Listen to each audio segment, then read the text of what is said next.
soy Antonio Camuñas, el espíritu aventurero de mis padres les hizo que recién casados se marchasen a La Habana, representando a un banco español, y allí empezaron pues con lo opuesto, se marcharon allí y allí fui concebido yo.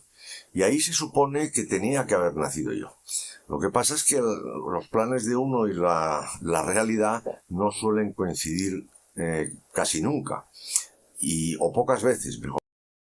Entonces, bueno, pues unos días antes de nacer, pero días, tanto así como 20 días antes de nacer, ya había una situación política en Cuba muy complicada y mi padre decidió que mi madre se cogiera un avión y que yo naciera en Madrid. Por lo tanto, yo soy made in Cuba, que siempre lo he tenido en cuenta, aunque no lo parezca, y nacido en Madrid.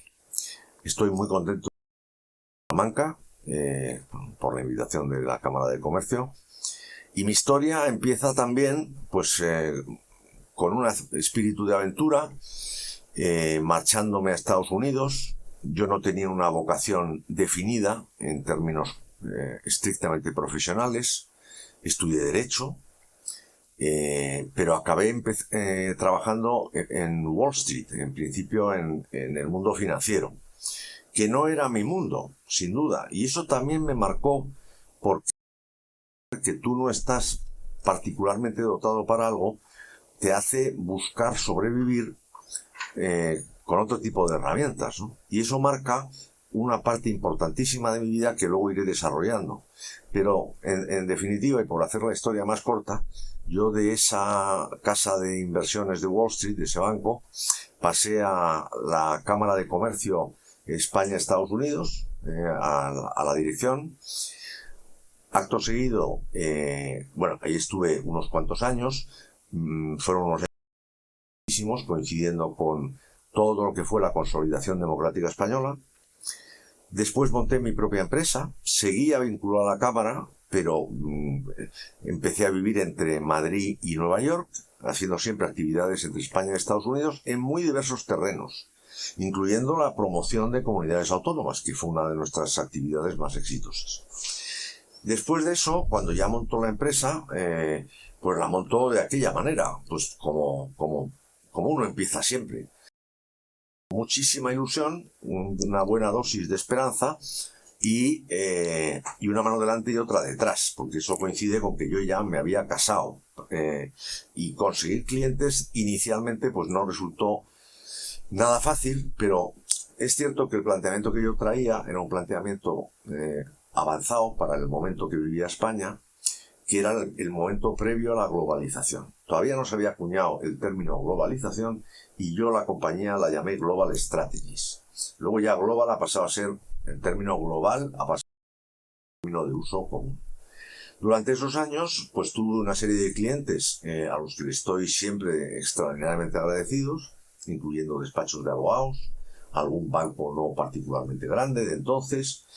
Y luego, pues empecé a tomar contacto con empresas de mayor volumen. Yo siempre he trabajado para los presidentes, para los consejeros delegados de las compañías, y si hubiera que hacer un factor común entre todos esos ámbitos, para los propietarios de las empresas, que a veces no coincidían con los consejeros delegados o los presidentes.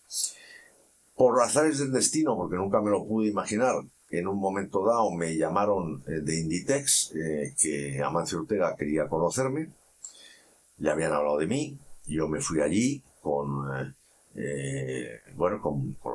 la curiosidad de saber quién era este personaje, que entonces todavía no había emergido públicamente, pero la gente sabía lo que era Zara, lo que no sabía es qué había detrás de Zara, e incluso generó una cierta controversia durante un tiempo. Conectamos muy bien y he estado trabajando con él a lo largo de 27 años en todo lo que fue el posicionamiento institucional, la primera internacionalización de la compañía, y buscando siempre pues el posicionamiento, la reputación, todo lo que pudiera implicar el ámbito externo de la compañía. Obviamente, el trabajar para Amancio Ortega e Inditex multiplicó mi propio posicionamiento y empezaron a fluir los clientes de distinto tipo con los que empecé a trabajar. Nunca he trabajado más que con 10, 12 clientes máximo, porque es un trabajo muy personal el que yo he llevado a cabo. He seguido manteniendo la vinculación con Estados Unidos, porque yo, una pieza clave de mi vida, decisiva, la conozco en Nueva York, era española, y le apasionaba la ciudad. Una gran estudiante que estaba haciendo un máster en la Universidad de Nueva York y luego tenía el sueño de trabajar en Naciones Unidas. Como siempre, ya decíamos, pues el sueño, o en este caso de mi mujer, no se cumplió, porque nunca trabajó para Naciones Unidas, sino que se casó conmigo y empezamos una vida muy entre Nueva York y Madrid, porque durante décadas hemos tenido casa allí, ya fuera al principio alquilada, luego comprada y luego, en última instancia, otra casa alquilada, que la tuvimos hasta la pandemia. Y ya a partir de entonces no tenemos casa en Nueva York. Hemos seguido yendo y eso ha sido buena parte de mi vida, con algunas pinceladas llamativas, porque estuve trabajando en el comité organizador de Barcelona 92, circunstancias, azares de la vida. He tenido la oportunidad, el gran privilegio de poder servir y colaborar en la medida de mis posibilidades en 3 pontificados distintos de la Iglesia Católica Universal, con el final del pontificado de San Juan Pablo II, todo el pontificado íntegro de Benedicto X y los primeros 5 años del pontificado del actual pontífice Francisco. Bien, nunca he querido quedarme en los sitios. Yo pensé que 20 años ya era suficiente.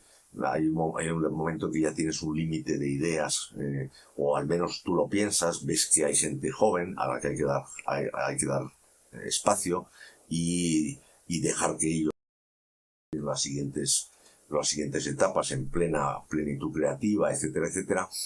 Y bueno, pues yo ahora tengo trabajo con clientes clásicos míos, de los más antiguos, muchos de ellos desde hace casi 30 años, y sigo colaborando con un montón de instituciones, por ejemplo con la Fundación Querer, que es una fundación que tiene el mejor colegio de educación especial en España, que es un colegio privado, de subvenciones, y aún así estamos siendo capaces de sacar adelante a niños hacia la educación normal en un porcentaje muy alto, con un ámbito de investigación bastante notable, con gente de primerísima línea mundial, porque las enfermedades raras, ahora se conocen como raras, cada vez serán menos raras. Curando esas enfermedades podremos también curar otras enfermedades que se producen en la vejez, en la ancianidad sobre todo. Y tengo, pues, me ha gustado muchísimo el mundo editorial. Siempre he estado vinculado a publicaciones de distinto tipo.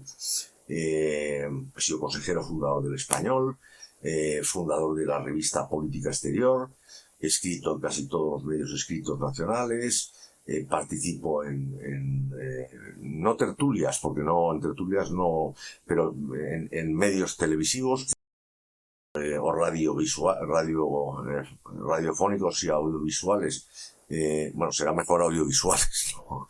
En fin, que eso luego, si queréis, lo editáis y tal. O sea, participo de forma periódica en medios audiovisuales y poco más. Es decir, deciros que tengo un hijo que se llama igual que mi padre, Jaime Camuñas, que es el eslabón siguiente a lo que he sido yo y lo que somos todos, que a mi juicio somos parte de una gran cadena de personas que nos han precedido, que todos ellos nos han aupado a sus hombros y han dado lo mejor de sí mismos para que pudiéramos tener un futuro mejor.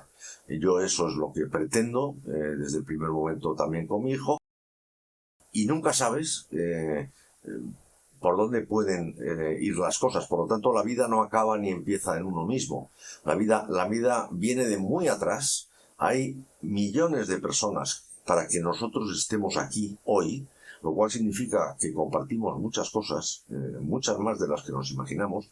Hay una expresión que dice que todos provenimos de reyes y de esclavos.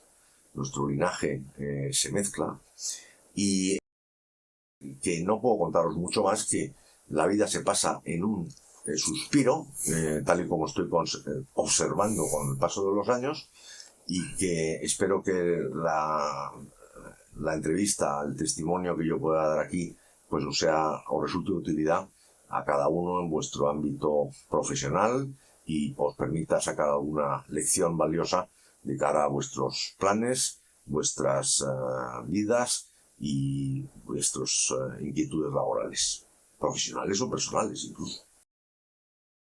Con toda esa visión global, que era el nombre de la empresa y que luego es la realidad del mundo que vivimos, ¿qué mundo vamos a dejar a nuestros hijos? ¿O qué visión de ese mundo tienes que podemos dejar a nuestros hijos? Bueno, estamos viviendo un momento particularmente crítico, porque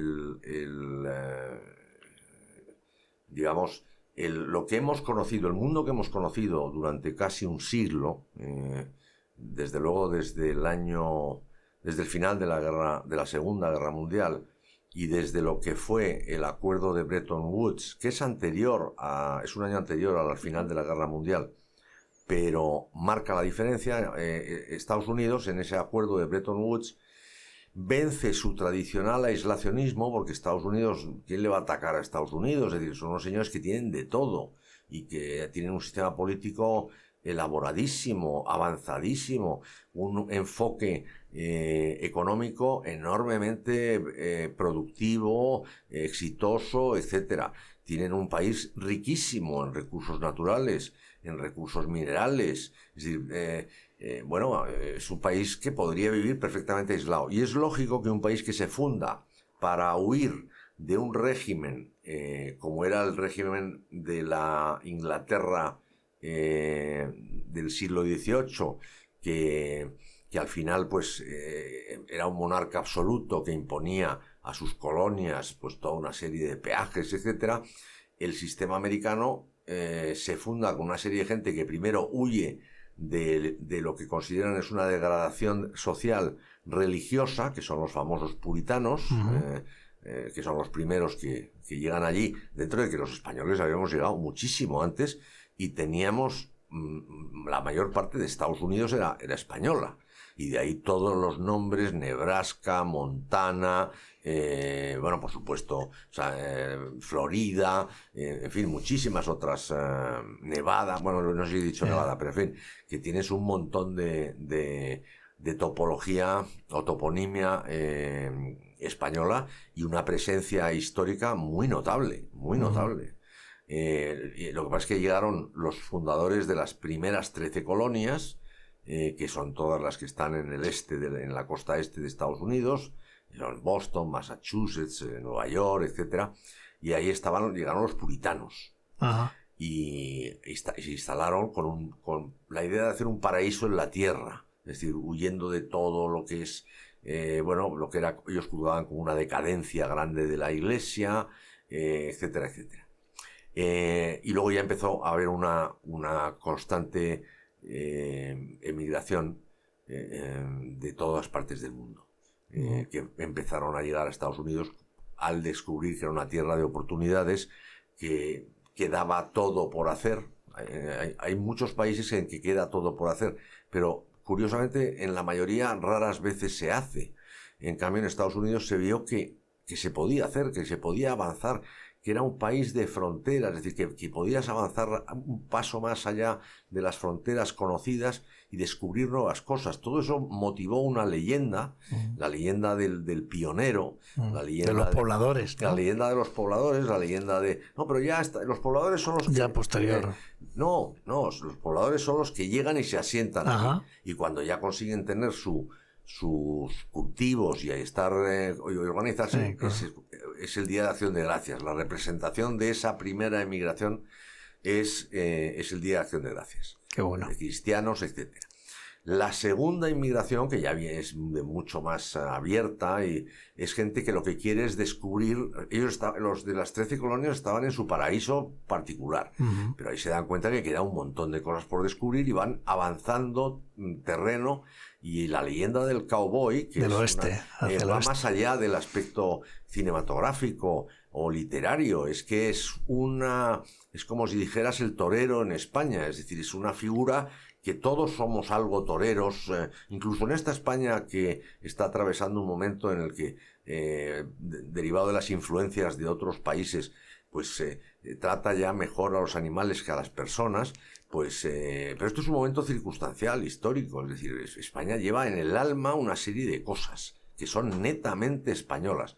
Por eso es un país muy distinguible en el mundo, cosa que tampoco lo son la mayoría. Tú no puedes distinguir qué es lo que diferencia un danés de un sueco o de un noruego. Te tendrías que hacer una composición de lugar de conocer muy bien. En cambio, a los españoles se nos conoce perfectamente, por unas u otras cosas, por los Sanfermines o por la Feria de Sevilla, o por el sombrero cordobés, o por he dicho el toreo, ¿no? Antes, no sé si lo he repetido, Sí. en fin, o el flamenco. Es decir, Sí. es que tienes una serie de cosas. Flamenco que cada día es más internacional y más global también, ¿eh? Sin duda, sin duda. Desde Japón a Estados Unidos, pasando por cualquier país Por de eso te Europa. digo que tenemos, que no todo el país obviamente es igual, pero ahí tenemos la síntesis perfecta que sería Don Quijote. Ajá. O sea, eso sí que El gran Don Quijote. Eso sí que somos todos, en buena parte, Quijotes y en buena parte, o no menos, Sancho Panzas. Es decir,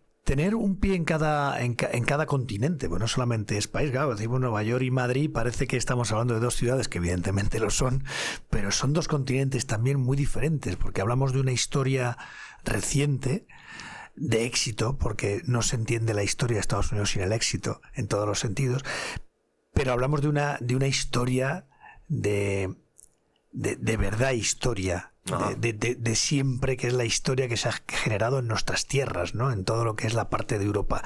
¿Qué va a pasar ahora con ese péndulo que estaba más o menos como nivelado y ahora no se sabe muy bien cómo va a quedar? Bueno, vamos a ver, el péndulo se desniveló en realidad en el año 89, cuando cae el muro de Berlín. O sea, ahí es cuando había un equilibrio.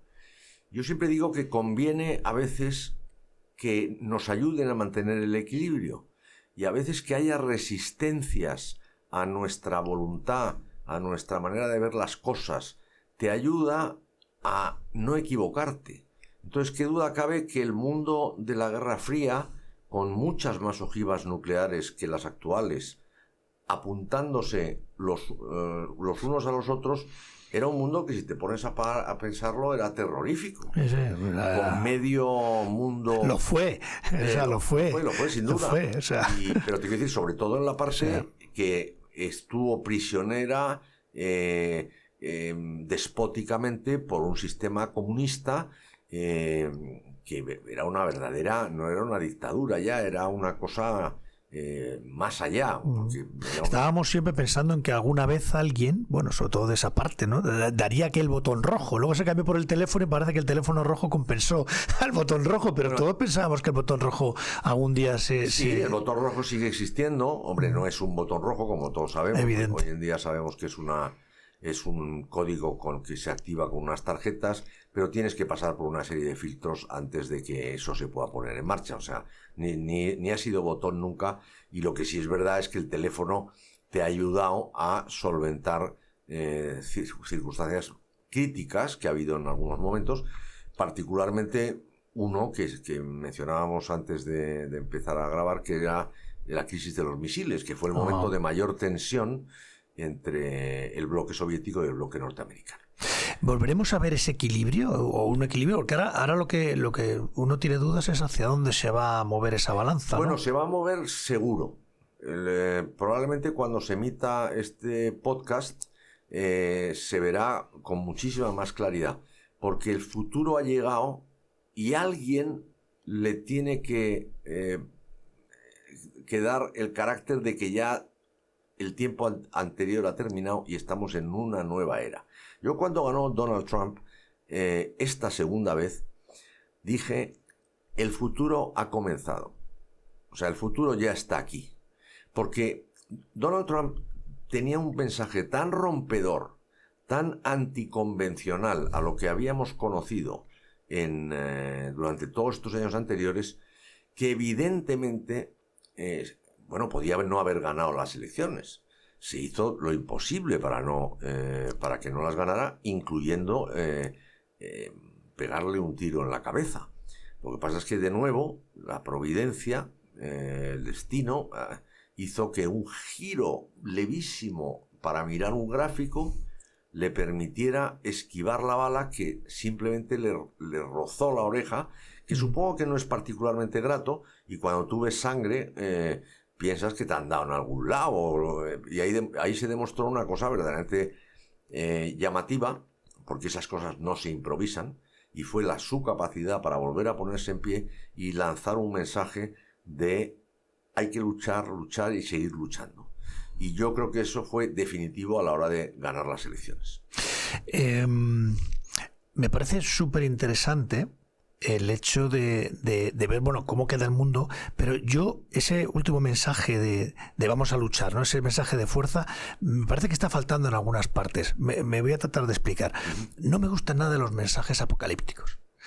Y parece que todo lo que significa crisis, cambio, yo entiendo que dé miedo.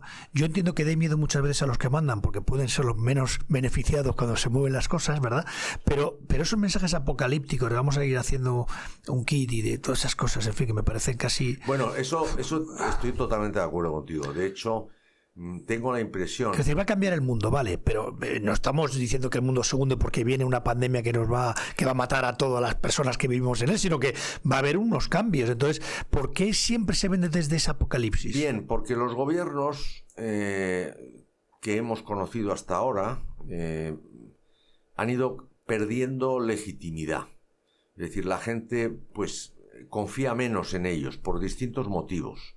No solo en los gobiernos, sino en las instituciones. ¿Derivado de qué? Derivado de que la influencia de los medios de comunicación y la capacidad de acceso a la información es muchísimo mayor. Totalmente. Hay una anécdota de Alfonso XIII que el bisabuelo del actual rey, que cazando, el secretario que tenía al lado preparándole las escopetas le dijo: me han dicho que está cazando aquí el rey de España.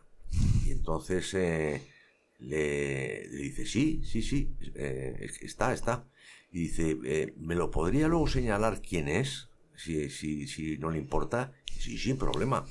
Cuando acabe la cacería, habrá 2 personas con sombrero. Usted y yo.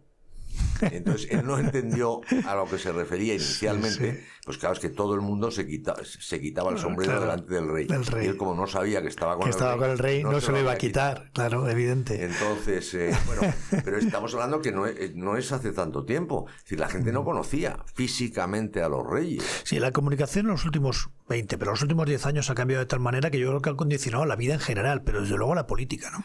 Claro, pero eso empieza ya, fíjate, en los años 60. La familia Kennedy es la primera que utiliza los medios audiovisuales para propiciar una serie de imágenes evocadoras de la grandeza de América, de la riqueza, de la belleza de América. Es decir, el Camelot de los Kennedy era casi un paraíso de elegancia, de lo que hoy se llamaría molar. O sea, es decir, eran gente muy cool. Sí, fueron los primeros cool, ¿no? Por así decirlo. Eso es, una gente que... Lo que pasa es que las teorías de la comunicación ya con la guerra ya viene casi de la primera, ¿no? De Lagerfeld en compañía. Bueno, pero eso es propaganda pura y dura sobre la guerra, ¿no? Pero ese es el gran cambio de los 60 de Marilyn, del presidente un poco más, más pintón, digámoslo así. No defenderlo, porque claro, está ya la televisión. Claro. Es conocido que el gran cambio. El famoso debate entre Nixon y Kennedy los que lo escucharon por la radio vieron claramente que ganó Nixon, o tenían la impresión, es que la percepción es importantísima aquí. En comunicación lo es todo. Y en los que lo vieron por televisión, vieron a un señor mucho más mayor que encima optó por no afeitarse, tenía barba cerrada, entonces se notaba ya que era por la noche, frente a un hombre bronceado, estupendo y tal y cual. Pues lo notaron perfectamente, ahí estaba la diferencia, ¿no? Y yo tengo una pequeña teoría, porque... Sí. Cuidado con salirse de lo que uno es, pero sí que suelo decir que se gobierna para Twitter un poco. Ahora se llama X, ahora es de otro señor, pero que también tiene mucha influencia en el mundo. Pero quiero decir, puede ser que eso también influya, ¿no? Por eso me refiero a esos últimos 10 años. Claro que influye. Vamos a ver, los últimos 10 años es un cambio sideral en términos de comunicación, pero mucho antes de Twitter. La televisión empieza a optar por un modelo distinto completamente, tanto en las vertientes informativas como en las vertientes de entretenimiento.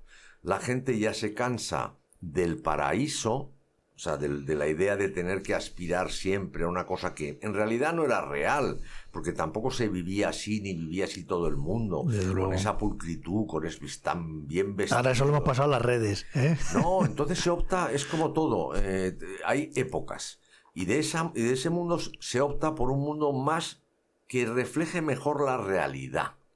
Se quiere ver cómo son las cosas reales. Y entonces se acaba cayendo en un modelo en el cual uno va a la realidad, que tampoco la realidad es así, pero acaba condicionando. O sea, la gente no habla tan mal como en las películas a partir de un determinado momento. O sea, en las películas anteriores, las de blanco y negro, las del Hollywood clásico, la gente no hablaba tan bien como en esas películas. O sea, se decían más cosas. Sin duda.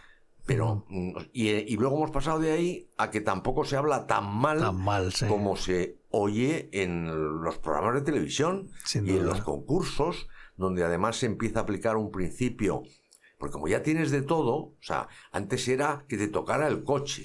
Ahora es saber cómo sobrevives sin nada, medio en pelotas, y búscate la vida. Y encima además te vamos a poner unas pruebas muy complicadas y humillantes, es decir, que te obliguen a arrastrarte por debajo de unos, no sé, se les ocurren todo tipo de pruebas, para que en ese proceso la gente te vea ya despeinado, sobre todo despeinadas en el caso de ellas, ¿no?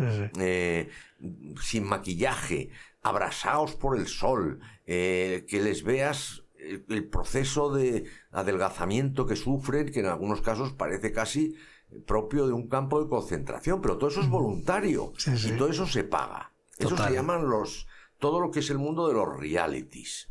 E igual que Reagan fue un producto de Hollywood, el señor Trump es un producto de los realities, porque él tiene durante 18 temporadas un concurso en el que él tenía que ser implacable con los candidatos, ser muy severo y eventualmente ir echando uno a uno hasta quedarse con el único que él fichaba. Entonces, claro, es una cosa muy humillante por un lado, pero a la gente le gusta. A la gente le gusta, siempre le ha gustado lo que podríamos llamar el riesgo y el morbo. La capacidad de ver a alguien en el alambre, sobre todo sin re. Con re, el circo perdía mucho. No, perdió todo. Sí, o sea, no perdió la belleza, pero perdió algo esencial, que los toros, en cambio, mantienen, que es el riesgo. Único espectáculo en el que la vida y la muerte están cara a cara. Y como la vida del hombre es un constante hacer frente a la muerte, ya sea voluntaria o involuntariamente. Digo voluntariamente porque hay gente que le gusta el riesgo de tal manera que hace unos deportes en el que tienes constancia de que te puedes matar. Los famosos personas que les gusta hacer esos vuelos que se hacen ahora entre porque no es que vuelen, es que tienen que meterse en un desfiladero donde, como no calcules exactamente, vas a pasar a 300 por hora, pero si no calculas que la apertura de la grieta tienes que pasar perfecto, te matas. Pues lo hacen, pasan una vez, pasan otra vez, Y hay un porcentaje muy alto de ellos que se mata en una de estas actividades, ¿no? Por eso yo, que soy de comunicación, pero que creo que la comunicación está influyendo mucho en este mundo actual, quiero pensar que personas como tú, con tu experiencia, con los personajes que ahora hablaremos, que a los que has ayudado a desenvolverse en este mundo tan revuelto y en el mundo de los negocios, que es algo complicado, creo que esos maximalismos que vemos en todos los sentidos, ¿no? Creo que debajo la sociedad tiene personas como tú que ponéis esa cordura y que yo soy un optimista recalcitrante, que esa zona media, que esa pausa, que esa armonía, que esa tranquilidad, que ese tomar decisiones desde la calma, desde el análisis, desde la lógica, es lo que termina imperando, ¿no? Pero de eso tú puedes hablar más, ¿no? Porque has vivido tantas cosas, esta que imagino que habrá sido parte de tu trabajo, ¿no? A lo largo de yo mi estos trabajo ha sido siempre estar en segundo plano y al servicio de alguien. Y ese fue mi éxito. O sea, si yo tuviera que decir qué es lo más importante de lo que yo he hecho y cómo, porque una de las preguntas que más me han hecho a lo largo de los años ha sido ¿cómo has podido hacer tantas cosas distintas? Porque la gente normalmente tiene un objetivo y lo busca y lo persigue, y entonces pues si es en banca pues querrá ascender en la banca, si es en el mundo de la abogacía pues querrá ser socio de un despacho de abogados, si es en el mundo inmobiliario pues será tener una constructora cada vez más grande, en fin, cada uno tiene sus, o si es en el mundo académico pues ser lo más que puedas en el mundo, en la universidad, llegar a ser catedrático, llegar a ser un doctor en un montón de universidades. Es decir, cada uno, yo es que como no tenía ningún objetivo real. Tú te has presentado como alguien que no tenía una vocación concreta, ¿no? Claro, o sea, exactamente. Que seguramente eso te habrá ayudado también. Yo me di cuenta, es que era mi arma. Yo no podía aspirar a competir con los chavales que había allí, americanos, por cierto, en su vocación financiera. Yo no tenía esa vocación financiera. Yo lo que quería es salir fuera de España. No porque no estuviera cómodo en España, yo vivía de maravilla en España, en casa de mis padres, había estudiado Derecho, etcétera, etcétera. No, yo tenía un poco la inquietud de que mi padre había seguido. Mi padre se marcha de Cuba, vía Miami, de Miami salta a Nueva York, y ya tienen su segundo hijo, pero él sigue yendo y viniendo a Estados Unidos. Me acuerdo que venía con maletas, con unas cosas que aquí no existían. En mi caso eran fundamentalmente juguetes, evidentemente, pero a lo largo de los años fue evolucionando. Era una música que no se escuchaba en España, eran prendas de vestir que no teníamos. O sea, ese tipo de cosas que tú te haces una idea y dices, oye, yo tengo que conocer América, porque América tiene que ser, y mi padre en Nueva York, que le había fascinado siempre, y yo quería hacer una apuesta también por irme de España, porque yo he admirado muchísimo a mi padre siempre. Y entonces, pues, ¿dónde me podría colocar mi padre, que se dedicaba al mundo financiero? Pues en un sitio financiero. Era lo que me podía ofrecer. Pues yo, como todos los padres, les damos a nuestros hijos la mano que podemos darle, no podemos ir más allá. Luego se tienen que buscar la vida solos. Entonces yo tan pronto pude, dentro de que hice un negocio extraordinario para la firma de abogados, para la firma de Wall Street para la que trabajé. Magnífico negocio, pero lo hice con unas armas que no tenían nada que ver con las finanzas. No lo puedo contar aquí porque sería un poco largo, pero es verdaderamente llamativo. El tipo la importancia que tiene la intuición, pero sobre todo la voluntad de servir. La voluntad de servir a mí me sirvió, ya te digo, a mí me encargan de pronto que me dedique a Puerto Rico, porque era el único de la firma que hablaba español. Y Puerto Rico tiene una ventaja enorme, porque tiene una triple exención tributaria. No tiene impuesto local, no tiene impuesto como Estado, porque no es un Estado, y no tiene impuesto federal. Entonces, pero sin embargo emite deuda. Al ser un Estado libre asociado, que es un eufemismo muy particular, sí.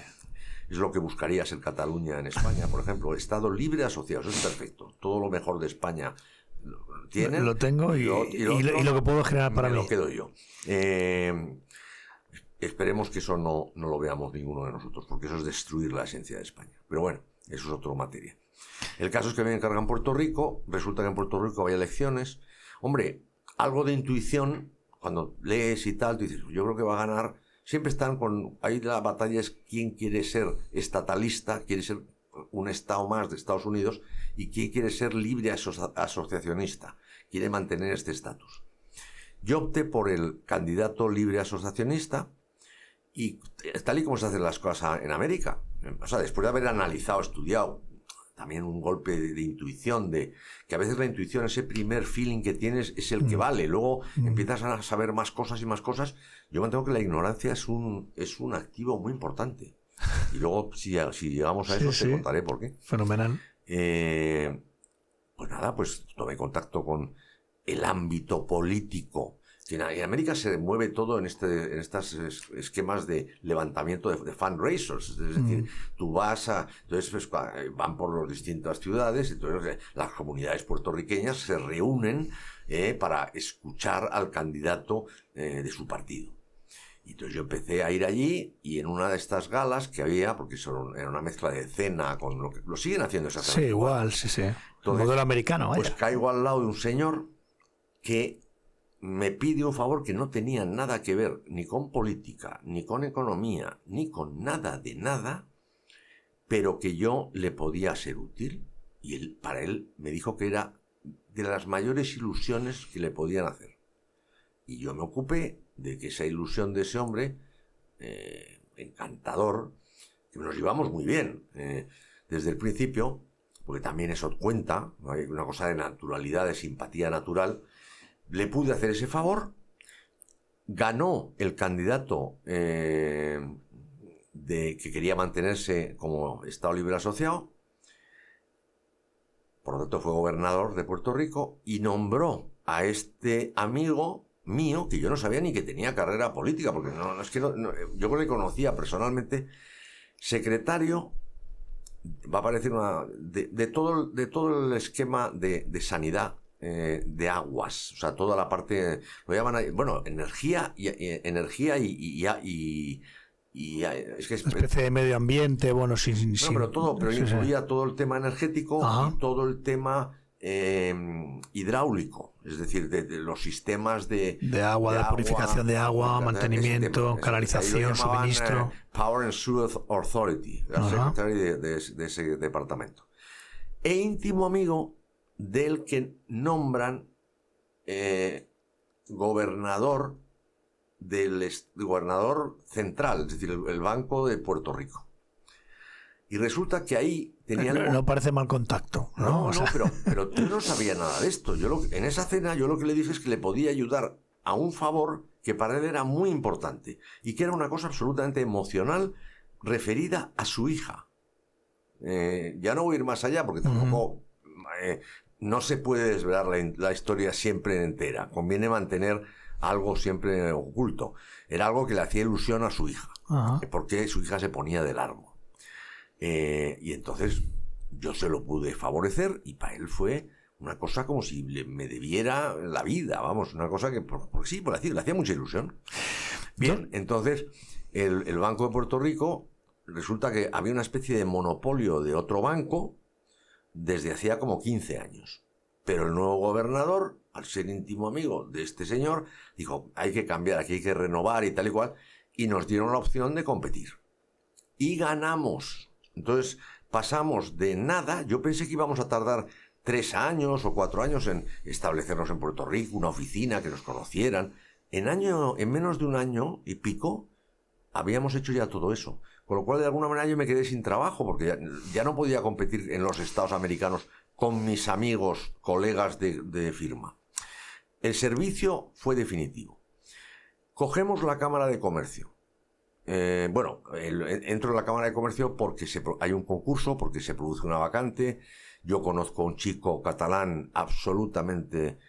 Hablamos de la Cámara de Comercio en Nueva York. Eso es. Yo conozco a un chico catalán que no podía tener menos que ver conmigo, porque él era un hijo de un payés agricultor catalán de la falda del Montseny, hijo único, que se había tenido que pagar sus estudios jugando al fútbol en distintos equipos, jugó en el Eibar y luego ya fue becado por sus magníficas calificaciones para hacer la carrera e incluso el máster de SADE.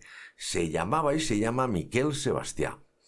Y entonces él y yo coincidimos también en una cena, almuerzo, mejor dicho, en un almuerzo, y entonces empezamos a hablar de España.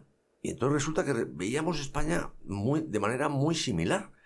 Y entonces pues quedábamos, fíjate, los fines de semana para hablar eso de...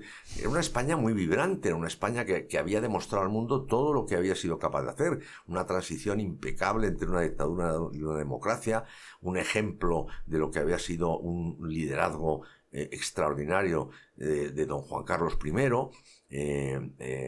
de lo que había sido un país que sabía abrirse, que con un crédito que sin tener el peso que España, sin tener el peso económico que España hubiera requerido, demostró que simplemente el buen crédito permitió que en muy poco tiempo España estuviera con una OTAN, con un secretario general español, con un comité olímpico, con un presidente español, con una UNESCO, con un presidente español, con una Cruz Roja, con un presidente español.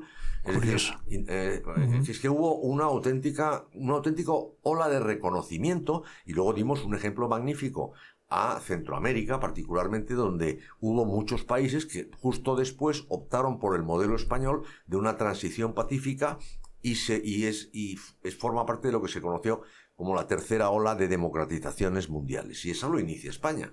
Entonces nosotros teníamos idea de cómo capitalizar todo eso, porque eso nos daba una oportunidad para sacar partido de nuestra posición en Estados Unidos.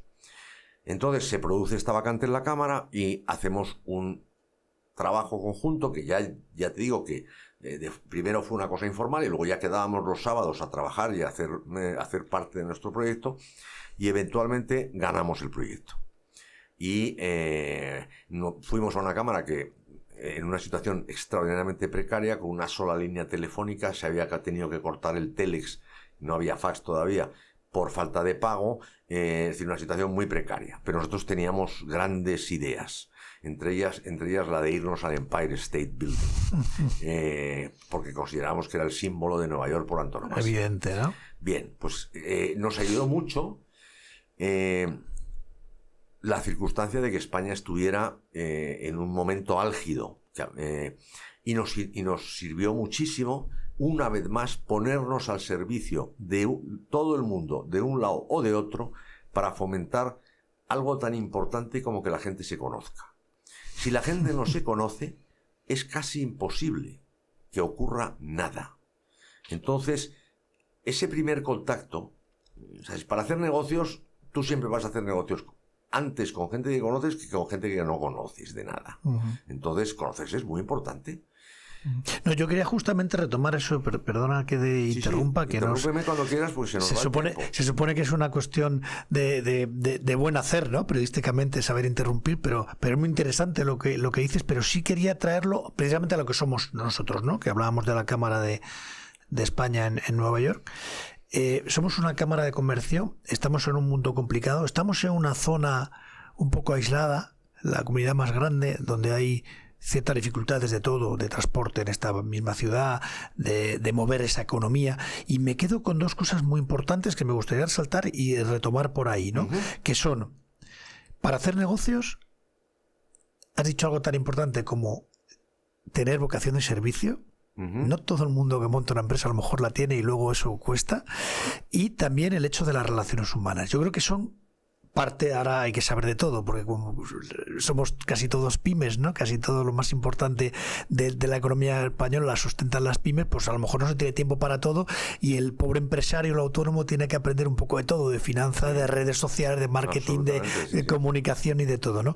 Pero yo creo que esas dos palabras, vocación de servicio y relaciones humanas, claro, me parecen claves para un negocio. Bueno, tú ten en cuenta, por ejemplo, que la idea que da fruto a Inditex es una idea simplísima y es una idea de servicio. Es decir, todavía hoy, ¿cuántas veces recuerdas haber ido a una tienda de algún tipo y decir, oiga, ¿esta chaqueta la tienen ustedes en vez de en azul, en verde?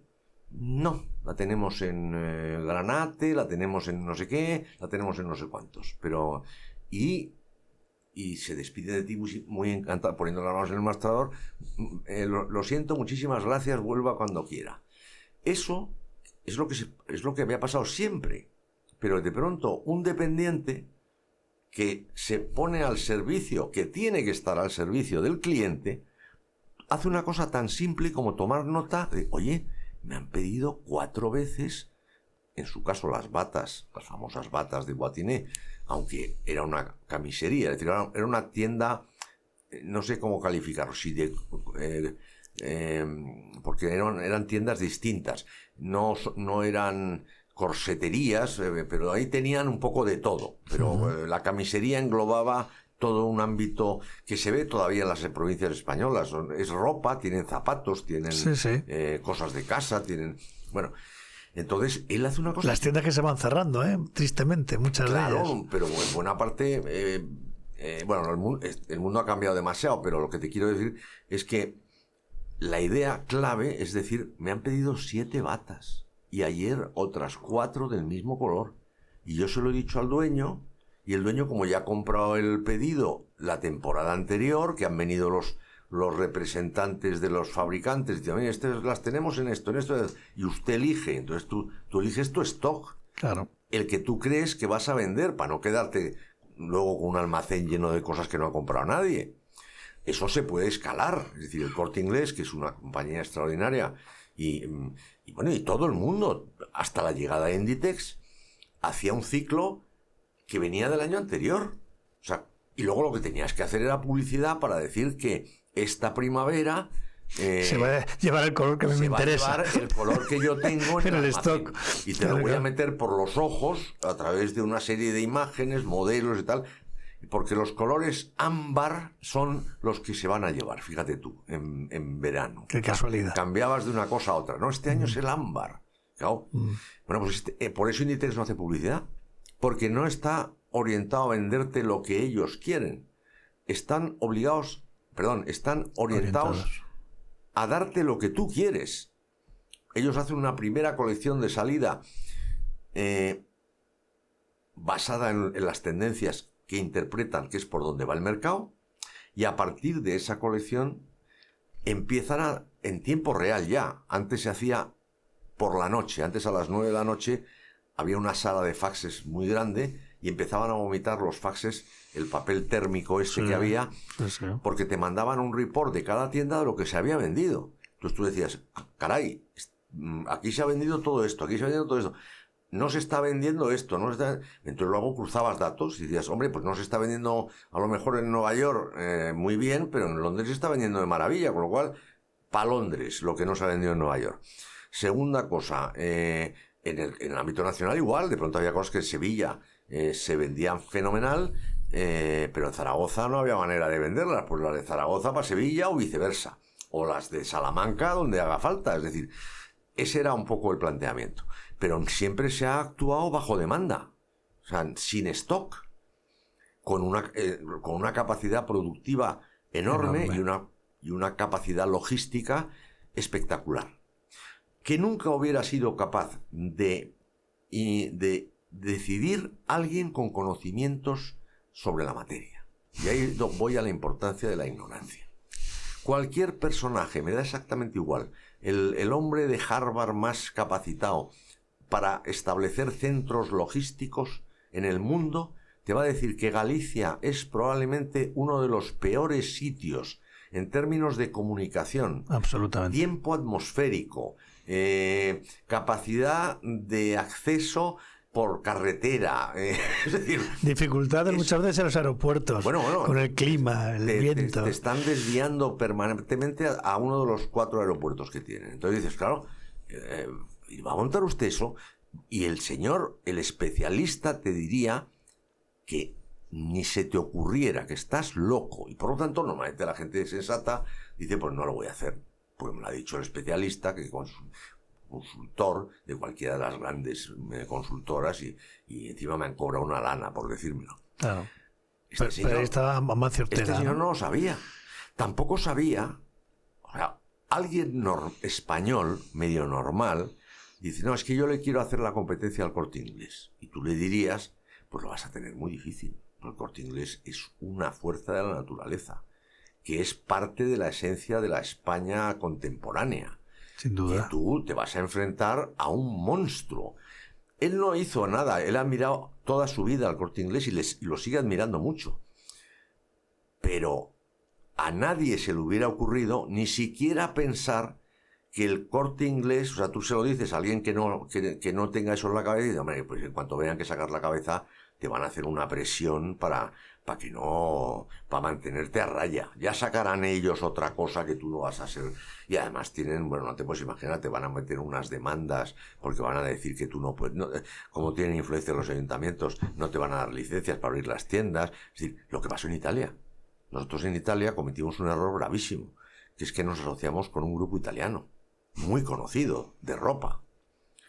Tardamos más que en ningún otro sitio en abrir.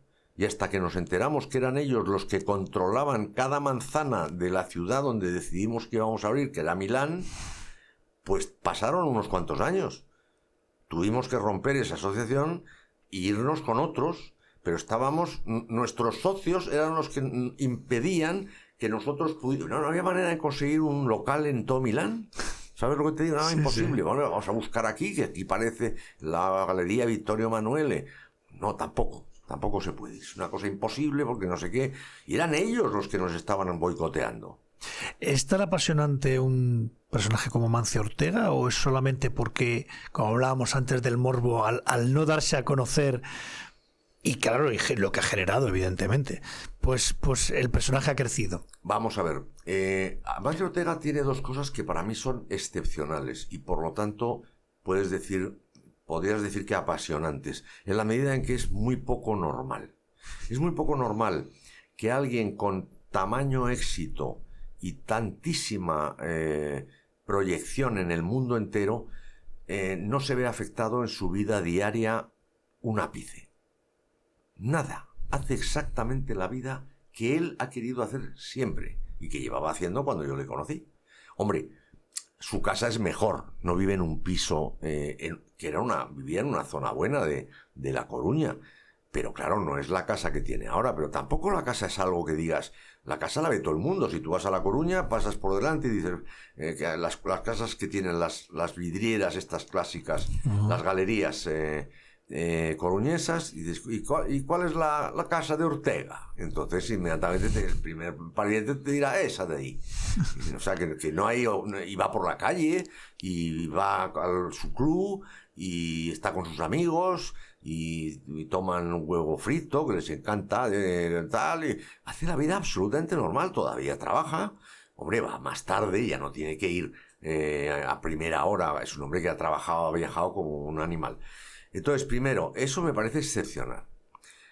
Y segunda cosa excepcional, ser perfectamente consciente de sus limitaciones. Y por lo tanto, estar siempre dispuesto a apoyarse en aquellas personas que su intuición, su instinto, o de alguna manera alguien, o las referencias de alguien que él creyera mucho, lo que conocemos como prescripción, le dijeran que eso es a quien tenía que fichar. Entonces, él no ha tenido empacho ninguno en ceder protagonismo en todos los sentidos a sus distintos consejeros delegados. El histórico, que fue José María Castellano, el que realmente fue su socio natural, increíble en el sentido de complementariedad, porque ya me dirás que tiene que ver un personaje del mundo del que venía Ortega, hijo de un ferroviario, con unos estudios mínimos, porque luego tuvo que ponerse a trabajar, como es lógico, con una madre que tuvo que trabajar siempre, y él recordaba que él tenía un trauma porque a su madre le veía siempre de pie. Si no estaba cocinando, era limpiando. Y su obsesión es que la gente en Inditex, las mujeres estuvieran sentadas. Tenía una especie de cosa de lo que había visto en su vida, que son las cosas que vemos y queremos mejorar, ¿no? En nuestro turno. Pero no tuvo empacho ninguno en darle a José María Castellanos, que era catedrático en contabilidad financiera, que además había trabajado en la IBM y en una comercializadora de agroalimentaria, lo cual le daba conocimientos logísticos que eran tan importantes, pues que se hubieran encontrado. No solo eso, sino que José María Castellano tuviera la fe en Ortega de un Ortega que estaba no empezando, pero es que montar y ponerle patas a su idea, que era una genialidad, no era nada fácil. Todos tenemos ideas estupendas. Ponerlas en práctica es lo que... Es la dificultad. Es la dificultad. Entonces, tanto a José María Castellano, que estuvo 31 años con él, como a Pablo Isla posteriormente, como al actual consejero delegado Óscar García Maceiras, les otorga la máxima... él no se inmiscuye en eso. O sea, no entra. Él lo que entra es que sigue teniendo instinto para decir, hay que hacer esto, no hay que hacer esto. O entrar en un país o no entrar. Dices, pero aquí si todos nos dicen, yo no entraría. Y claro, si es Ortega, pues al final no entrabas. Y cuando descubrías que tenías razón, pues entonces con más motivo prestabas atención a su nariz, ¿no? a su criterio. A su olfato. Políticos, financieros, emprendedores, grandes hombres en general, papas, popes. ¿Cómo se gestiona el Claro, uno no cambia, pero tiene que amoldarse a cada personalidad, a cada circunstancia. Hombre, yo he tenido un talento que es un don, eso no es mérito de uno. Y en mi caso, el haber sabido leer a las personas sin necesidad de hablar demasiado y ser capaz de intuir con claridad en qué podía serles yo útil, sin decirlo y sin hablarlo, porque no es preguntarle qué debilidades tienes, que es muy propio de hoy en día, esas cosas de cuáles dirías que son tus fortalezas y cuáles son tus... Yo no he preguntado eso en mi vida y además me parece, bueno, que no al lugar, no sé cómo decirte. Entonces, pero sí he tenido la capacidad de decir, yo creo que este hombre, primero en lo que yo le puedo ayudar, saber en qué le puedo ayudar. Y segundo, acoplar esa ayuda a la personalidad de la persona de quien estoy al servicio. Ajá. Entonces, por eso he podido trabajar en ámbitos tan distintos, porque la clave eran las personas. Yo me he movido con personas y he tenido esa suerte de saber leer a las personas. Hombre, por ejemplo, en el caso de los papaos, es evidente que mi colaboración ha sido tangencial. Es decir, yo empiezo con unas tareas que me asignan, que sí me llevan a tener contacto con el Papa, pero entre medias hay mucho filtro. Es decir, sí, es cierto que lleva 4 veces al año de media al Vaticano y empiezas a conocer a los cardenales y ya coincides con el Papa y el Papa incluso llega a saber quién eres, porque le ves todos los años en una audiencia que tienes privada con él, pero no es que estés leyendo tú al Papa, lo que pasa es que tú sí te haces una idea muy buena de cómo son los papas. A mí, por ejemplo, mi gran sorpresa fue Benedicto XVI, ¿no? Que cuando yo le vi aparecer de Papa en la misma sala que había visto a Juan Pablo II, en la sala Pía Clementina, que es una sala maravillosa,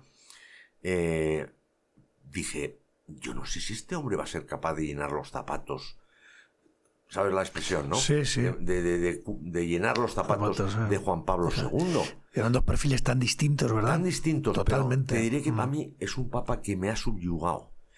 A mucha gente. Me ha subyugado su humildad. Hombre, yo le había leído algún libro suyo, muy interesante, con una claridad enorme, pero no me había metido realmente en la trascendencia de su pontificado, de su capacidad intelectual, de su capacidad teológica, filosófica. Y sustituir a un papa que significó lo que significó. Exacto. Ellos eran un equipo, eran Ratzinger y Wojtyla eran un equipo que funcionaron a la perfección y dieron un cambio a la Iglesia brutal. Pero en cambio yo pues me vi obligado a trabajar, en el caso de Benedicto, me vi obligado a trabajar en un tema de un conflicto interreligioso que no era nada fácil, a raíz de la metedura de... No fue metedura de pata, fue mala interpretación de una cita de hacía 400 años de un personaje histórico haciendo referencia al Islam. Y él citó al personaje y el Islam interpretó que traer a colación esas palabras eran una ofensa al Islam. Bueno, se armó la de San Quintín. Entonces a mí me encargan cuál era una parte de la estrategia para mitigar el daño que se había hecho al Islam. Entonces me pasé a ocupar de una cosa que se llamaba el Pontificio Instituto para Estudios Árabes y de Islámicos, que sería es de islamística en italiano, pero es el PISAI, que estaba un poco abandonado. Entonces, pues revivir eso, tiene documentos, o sea, era un centro de descifrar el Islam maravilloso. Qué interesante, claro que sí. Y eso ayudó muchísimo al diálogo interreligioso, etcétera, etcétera. Entonces, bueno, eran labores tangenciales, pero que tú estás metido con gente de primerísimo nivel. Máximo nivel, claro. Porque los cardenales son todos de primerísimo. Hablan, o sea, si son los ministros. Bueno, sí, en un gobierno. Pero ten en cuenta que estás hablando de personajes que, si los ministros pueden hablar un par de idiomas máximo, y en el caso de España, desgraciadamente, nos cuesta todavía. Cuesta mucho.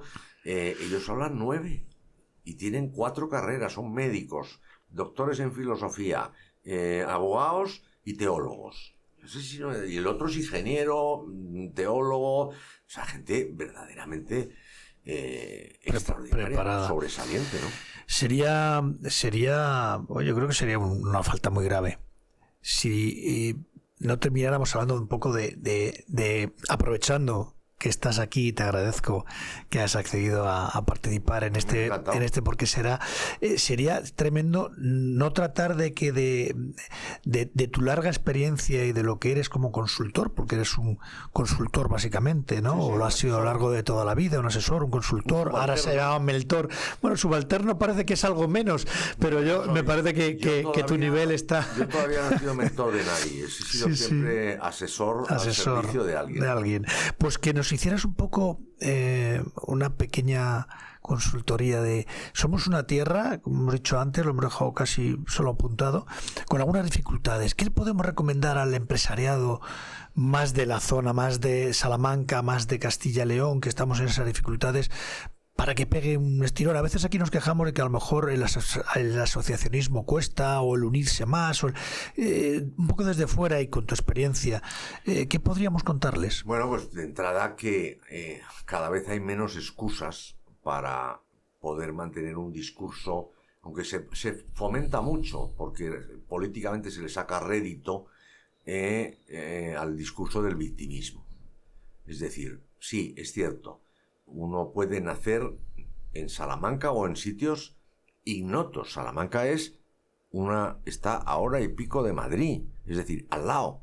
La gente en Estados Unidos que va a Nueva York a trabajar vive a veces a 3 y 4 horas de distancia. 2 horas es lo normal, en coche. Eso es lo normal. Bueno, o en tren. En tren son medio Manhattan, se va en tren. Entonces, no hay opción a decir que hoy en día no estás informado de lo que pasa. No hay opción a decir que tú no tienes acceso a un título universitario. Los están regalando las grandes universidades simplemente como acciones pro bono. Los tienes de todo tipo. Los tienes de universidades online soberbias que hay en España hoy en día. ¿Qué es el factor que ha marcado la diferencia a lo largo de la historia? La capacidad de acceso. En la sociedad antigua, el acceso te lo marcaba el linaje, la sangre. Tú podías ser tan listo como quisieras, pero si eras el hijo del herrero... El punto de partida era básico. De Alba, no ibas a ser nada más que el hijo del herrero del duque de Alba.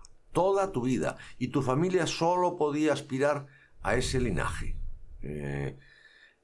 Eso cambia a raíz de la Revolución Francesa y el inicio de lo que se conoce como el librecambismo. Es decir, pues bueno, ya empezó en Venecia. Es decir, los Medici eran unos librecambistas de puerto. Pues en los puertos llegaba gente con monedas de un tipo, y las intercambiaban para poder... y luego lo que pasa es que fueron muy listos, ganaron mucho dinero y generaron una leyenda de que ellos eran los grandes mecenas de las artes, pero el origen era tan simple como eso. Pero aún así, es cuando se termina el antiguo régimen, el régimen estamental, ese régimen que todavía vemos en el País Vasco y Cataluña. Es decir, el remedio que se ve hoy en día es carlismo, sociedad estamental, gente que quiere que se mantenga todo como toda la vida. Por eso la burguesía catalana aspira a consolidarse, pase lo que pase, y no lo han conseguido, porque salvo algunos pequeños ejemplos, la inmensa mayoría de la burguesía catalana no se ha internacionalizado. Eran riquísimos, pero optaron por la comodidad. Y claro, pues tú podías tener una fábrica fantástica, por cierto, generalmente con aranceles y proteccionismo hacia ellos. España ponía aranceles a las telas de Londres o vinieran de donde venían, para proteger al País Vasco y a Cataluña. Ajá. Unos en industria y tal y cual, y otros, y así nos hemos pasado la vida, obligados a comprarles porque no teníamos más opción. Bueno, ellos quieren mantener eso. Eso hace que hoy en día las empresas catalanas internacionalizadas se cuentan con los dedos de la mano. Para mí la mejor de todas, Puig. Es el mejor ejemplo porque además lo he conocido y he conocido su expansión en Estados Unidos. Es una gran empresa, tan buena como Inditex, aunque no tenga el formato ni las características de Inditex. Extraordinaria empresa. Pero el resto ha preferido morir con las botas puestas que perder el carácter de grandes señores de Cataluña, que es lo que ha sido. Entonces, para los de aquí, si te he entendido, formación... Pero escucha, entonces, en el mundo de la sociedad moderna, lo primero que te permite el capitalismo, el tener dinero, es cambiar de estatus. Y era el dinero lo que te daba acceso a la educación, a la sanidad, tal y cual. Hoy en día no. Hoy en día todo el mundo tiene acceso a lo más importante de todo, que es la educación. La educación es de una importancia vital, tanto en la parte familiar como en la parte escolar. O sea, tanto en el sello que imprime la familia, a veces sin quererlo, pero que lo imprimes, y otras veces por la instrucción que recibes. Pero luego está seguir aprendiendo por tu cuenta, no porque te estés obligado a. Entonces, ese paso es definitivo. Segundo, moverte. Si tú no te mueves, el mundo no va a esperar por ti. El mundo no espera por ninguno de nosotros. Por nadie. Entonces, ¿que has nacido aquí? Fantástico. Yo considero que esto tiene unas ventajas. Es una ciudad fascinante, Salamanca. Pero también me parece una maravilla Burgos. Y también me parece una maravilla, aunque hace más tiempo que no voy, León. Es decir, son ciudades absolutamente fuera de serie. Totalmente. Todas las que componen vuestra comunidad. Entonces, pero si se quedan solo en la comunidad, pues supongo que solamente si se tratan solo con los del bloque en el que viven, pues será difícil saber lo que pasa 2 bloques más allá, ¿no? Totalmente. Entonces, o 2 casas más allá. Entonces, primero moverse, porque es el movimiento el que genera el cambio. Segundo, estar muy abierto a las oportunidades. Es decir, yo aprendí en América también que hay que ser muy accesible y que yo cuando pedía algo en América tenía acceso muy rápido. Te dejaban el acceso suficiente para descubrir si ibas a decir una tontería enorme o tenía sentido. Si decías una tontería, no te pasaba nada, no te volvían a recibir, pero la oportunidad te la daban. Y eso en España a veces cuesta. Nos cuesta. Muchas veces cuesta porque el que está arriba también pone muchos filtros. Y a veces incluso para hacerse más importante de lo que es. Y yo siempre he cogido a todo el que ha querido hablar conmigo, he hablado con él. Y a todo el que ha querido verme, lo he visto. Qué bueno. Entonces, ¿que he invertido mucho tiempo en recibir gente? Muchísimo tiempo. ¿Que derivado de eso, posteriormente y cuando menos te lo esperas, te vuelves a encontrar y esa persona recuerda lo mucho que le has ayudado tú? Pues sí, claro, yo en eso no soy nada perezoso para oportunidades que se me presentan. Tampoco soy tan ambicioso como para ir a todos sitios a ver qué pasa, porque no, hoy en día ya lo he hecho muchos años. Lo he hecho muchos años a la medida de lo que yo creía que había que hacerlo. Tampoco, otras veces vas por obligación. Si tienes un encargo y tienes que ir a todo, pues vas a todo, pero no vas por gusto. Pero entonces hay que moverse, porque si no surge la oportunidad, es imposible. Pues es imposible.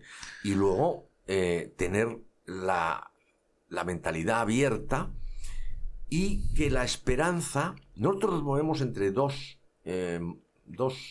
ámbitos que no tienen ninguna justificación. Tienen la misma justificación y ninguna justificación, que es ¿qué va a pasar mañana? No digo en el futuro, que eso ya todavía nos da más miedo. Mañana es algo incierto. Y tú puedes cargar más, como se dice en términos taurinos, a la derecha o a la izquierda. Y en alguno de los dos lados está la esperanza y el miedo. Porque hay gente que piensa que algo fantástico va a ocurrir, derivado de su esfuerzo, derivado de su ilusión, derivado de su sentido de la vida, de descubrir la belleza que tiene todo lo que le rodea. Aquí, por ejemplo, es para extasiarse con la belleza que hay. Pero eso te tiene que animar a decir, oye, vengo de una ciudad que es un espectáculo, que tiene una historia universitaria, por ejemplo, que, increíble. Que ríanse ustedes. ¿De quién? ¿De qué me habla usted? ¿De Harvard? Es decir, es que estamos hablando hay que estar muy orgulloso. Y España en eso tiene motivos de sobra. Y en el caso concreto de Castilla y León, no te quiero contar, a mí el Reino de León me ha fascinado toda la vida. Tengo un libro, creo que es el único libro de valor bibliográfico que tengo, que es un libro sobre las Cortes de León, que son muy anteriores a cualquier otro parlamento mundial. Y es un libro maravilloso en su contenido, maravilloso en su edición, maravilloso en su grabación de tapas. Te mandaré una foto para que lo veas. La espero. Entonces te quiero decir que todo eso es lo que tiene que tener uno. Es decir, al final la esperanza es esperar que algo va a ocurrir bueno. Y está muy ligado a la fe. Y a la fe no en uno mismo, que quizá también hoy en día a mí estoy cansado de lo que llamo charlas parroquiales de autoayuda. Es decir, como la gente sigue necesitando de las últimas verdades, de asirse a algo que sea concreto, que inmutable, etcétera, etcétera, pues busca de forma la natural, seguridad. No, la seguridad y la garantía, la certeza, la garantía de que hay un camino que merece la pena seguir. Eso durante muchísimos años y de forma natural, porque es el hombre primitivo el que empieza a mirar las estrellas y empieza a soñar con un mundo que hay más allá de su tierra, y luego ya con los años empieza la astrología por un lado, la astronomía por otro, pero buscando señales, porque la gente, el ser humano se da cuenta que algo pasa, que uno no está solo, ¿qué pasa con los que se han ido? Es decir, y luego ya eso tiene un carácter claramente religioso cuando se empieza a reverenciar a los muertos enterrándolos. Por eso desenterrarlos es un agravio para mí máximo. Me da igual de quiénes sean las tumbas, pero vamos, es que desenterrar algo es lo más sacrílego e inhumano que hay. O sea, es decir, que descanse en paz, porque eso es lo que distingue la civilización. Las civilizaciones empiezan cuando los hombres empiezan a enterrar a sus muertos, porque ya tienen constancia o intuición de una trascendencia, de algo mayor. Los animales no entierran ninguno a sus muertos. Nosotros sí. Eso luego se traslada en un fenómeno religioso, y nuestra civilización llega a ser la civilización más creativa, más rica, más extraordinaria, más revolucionaria de la historia, en base a una serie de pilares entre los cuales está inamoviblemente la religión, el cristianismo, que tuvo una primera parte judaica, mosaica de la ley de Moisés. La anterior es todavía pues más Antiguo Testamento que Moisés, y luego tienen el cristianismo la segunda versión de la nueva y definitiva alianza del hombre. Eso ha sido un pilar esencial de nuestra civilización. Hoy en día parece no serlo. Entonces, Claro, pero como la gente sigue teniendo la necesidad de escuchar algo que vaya más allá, tienes que hacer un plan para estar bien físicamente y para estar... Y concéntrate y no pierdas los niños. 10 puntos para hablar en público. 10 puntos. Pero si no es nada más que un estrés, o sea, lo que estás causando a la gente es un estrés espantoso. No, si es que hay que decirle a la gente que no hay que preocuparse tanto, que hay que estar más pendientes del prójimo que de uno. Que por muchas reglas que tú te apliques a ti mismo, es muchísimo más importante hacer un servicio para que le resulte útil al prójimo que estar muy satisfecho tú con lo que has hecho, con los abdominales y con las sentadillas y con la lectura rápida y esos que se levantan a las 5 de la mañana y hacen... Burpees. No sé, eso burpees no sé lo que es. Bueno, da igual. Están los burpees, los lunges, sí, todo lo que está de moda. Sí. Bueno, sí, pero es que tienen que aprovechar el tiempo que ya a las 6:15 han tenido que leer ya una cosa y un pensamiento muy importante y pasar a una ducha tal y luego correr por no sé dónde y a las 9 han hecho ya 12 cosas. Y es una vida de una intensidad espectacular, pero que tampoco bueno, que sí te sirve, pero no te va a dar respuesta a lo importante. Y lo importante es con quién vas hacer las cosas bien. Bueno, las cosas importantes es con quién vas a compartir tu vida, quiénes van a ser tus amigos, quiénes van a ser tus hijos cuando lleguen. Eso es lo importante. ¿Cuál va a ser el devenir de la gente que tú quieres? ¿Cómo conseguir que efectivamente te quieran y tú quieras a los demás? Eso es lo que buscamos todos, que nos quieran, en definitiva. Querer y ser querido. Todo eso está muy desdibujado hoy en día y la gente está muy perdida. Yo encuentro que cuando yo veo esas audiencias millonarias de gente sin duda valiosa, pero que básicamente son divulgadores, no son científicos en su inmensa mayoría, son simples divulgadores. Son el equivalente a los reverendos, esos que veíamos en el lejano oeste, que llegaba el reverendo y no se sabía muy bien lo que era el reverendo, pero el tío desde luego se marcaba unas parrafadas y tenía la gente... Es una mezcla de reverendos y hechiceros, ¿no? Tienen la piedra filosofal para que tú seas siempre feliz. Bueno, yo tengo mis dudas que eso funcione sin una derivada trascendente.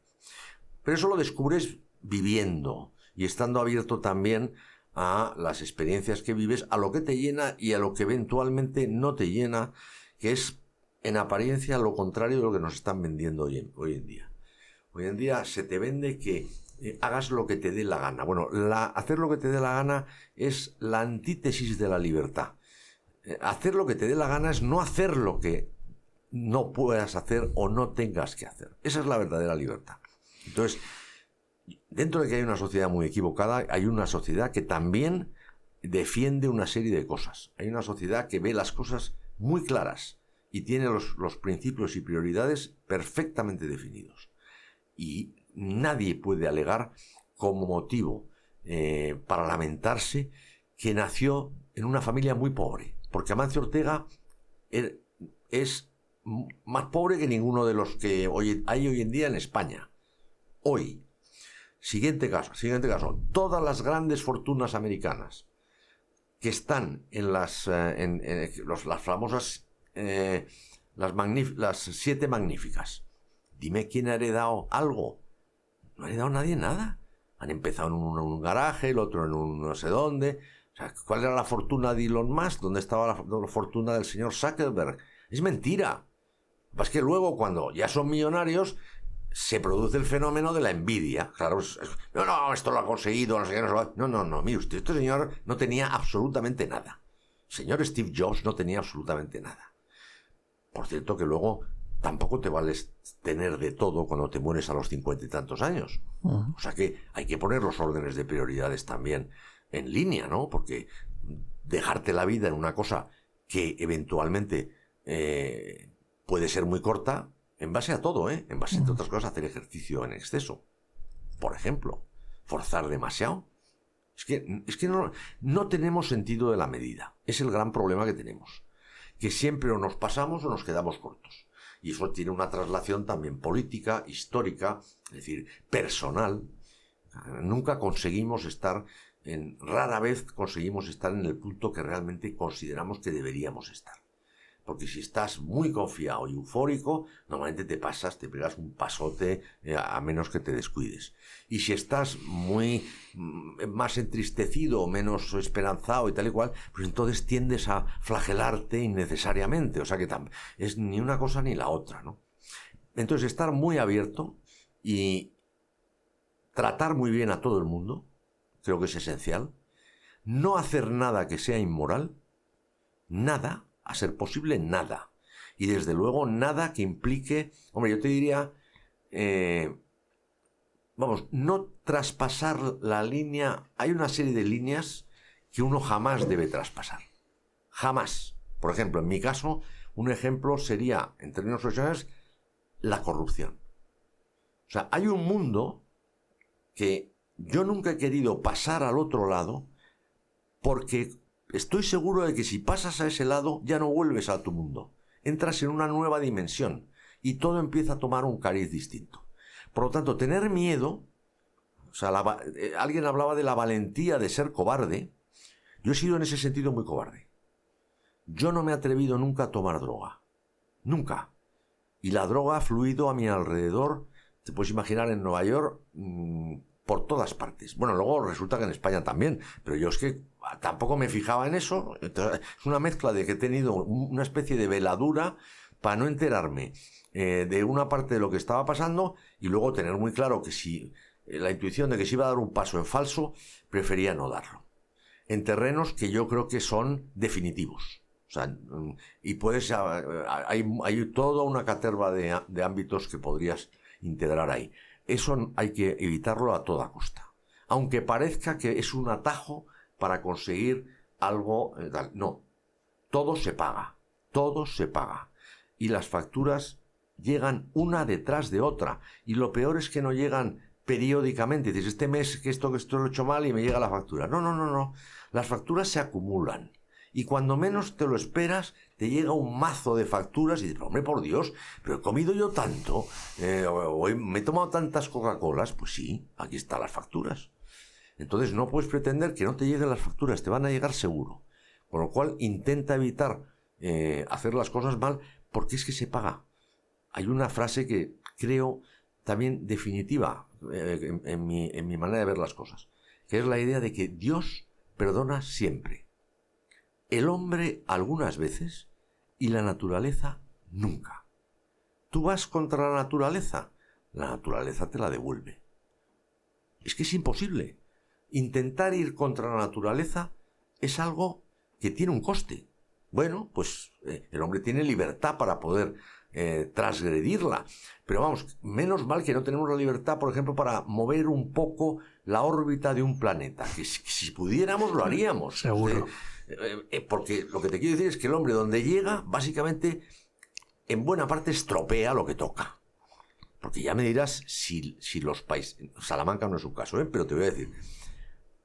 Si los paisajes naturales no son maravillosos todos, a mí me da igual un trigal de Castilla que me parece la inmensidad del mar y ese castellano recio que ya le parecía Machado, ¿eh? Claro, bueno, claro, pero te quiero decir que tú lo ves y pero ese hombre no tiene más que ese horizonte y en ese horizonte germina un alma. Me parece espectacular. O me da igual los valles, las montañas.